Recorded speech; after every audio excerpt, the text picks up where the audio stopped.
Well, speaking of accountability, we turn now to our field reporter, Jackie Berger, reopening an old investigation with some new information in this segment of Hot Off the Grill.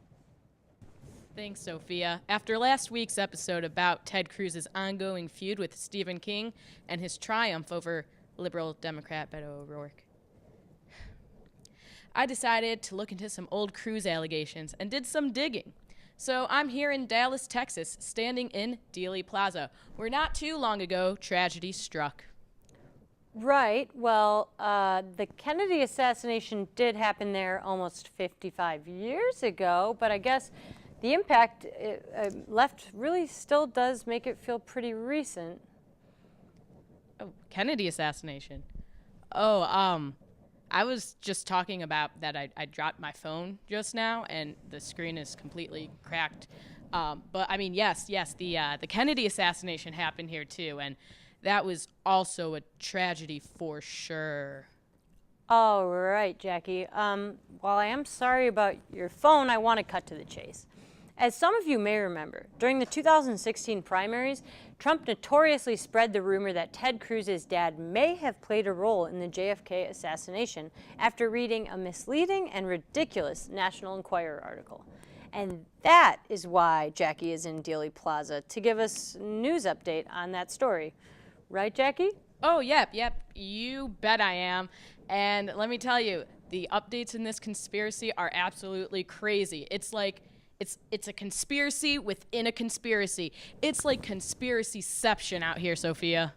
Well, I don't think that's a word, but I'll give you the benefit of the doubt. Please describe this conspiracyception to us, and why should we take this seriously?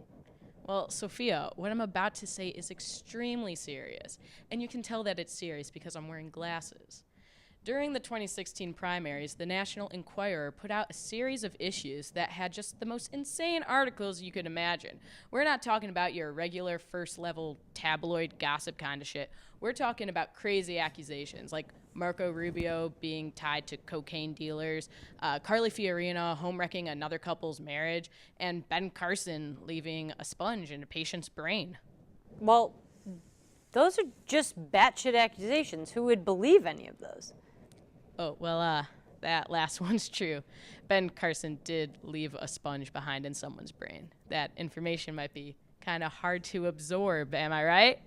Oh, yikes. Sorry, go on.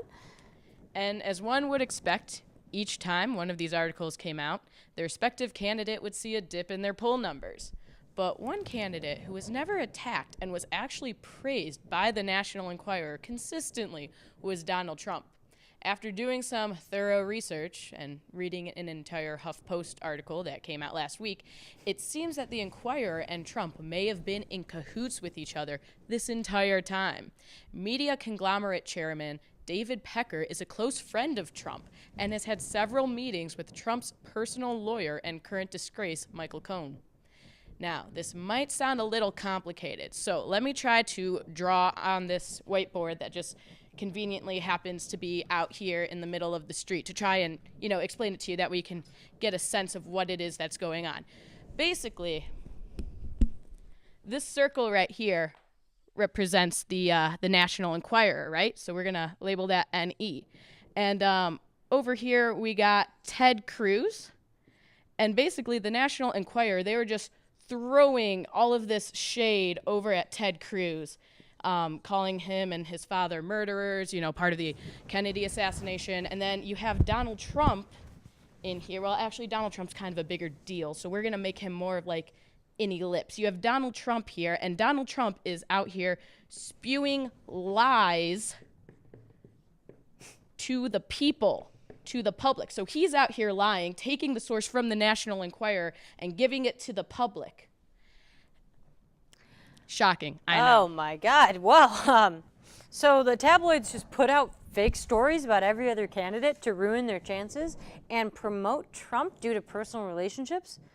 And Trump helped them by spreading these false reports all over, like how he mentioned on national TV that Ted Cruz's dad had a hand in the Kennedy assassination. So that was merely to bring down Cruz once he was coming too close to him in the polls. And these scams worked every time. Exactly. But it should be noted that not every rumor worked every time.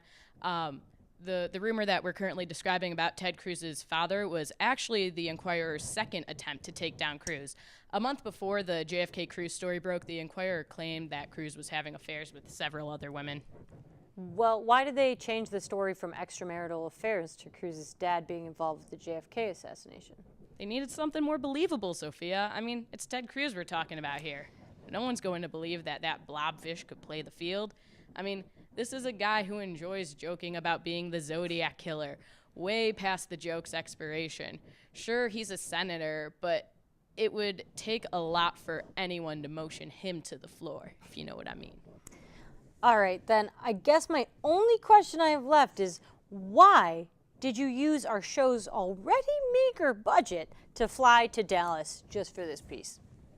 Yes, well, I wanted to see the scene for myself to determine whether or not Cruz's dad played a role in the official, or if the official story actually sticks. And your conclusion?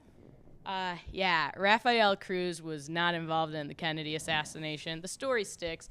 JFK was assassinated by lone gunman Lee Harvey Oswald on November 23rd, 1963.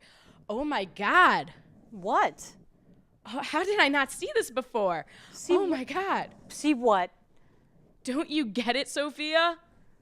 November 22nd, 1963, or 11/22/63, a book written none other than Stephen King. King has been all over the internet throwing shade at Ted Cruz on Twitter. All the while, Ted Cruz has been bragging about his murder sprees as the Zodiac killer. It was right in front of us. I don't think you're making sense here. You're just saying these things are connecting, but I don't see how.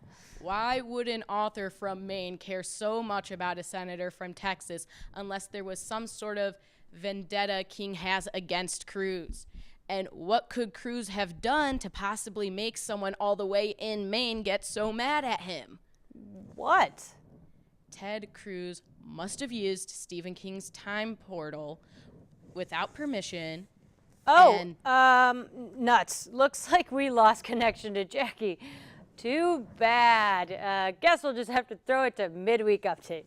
Gloria, Justin, what's happening?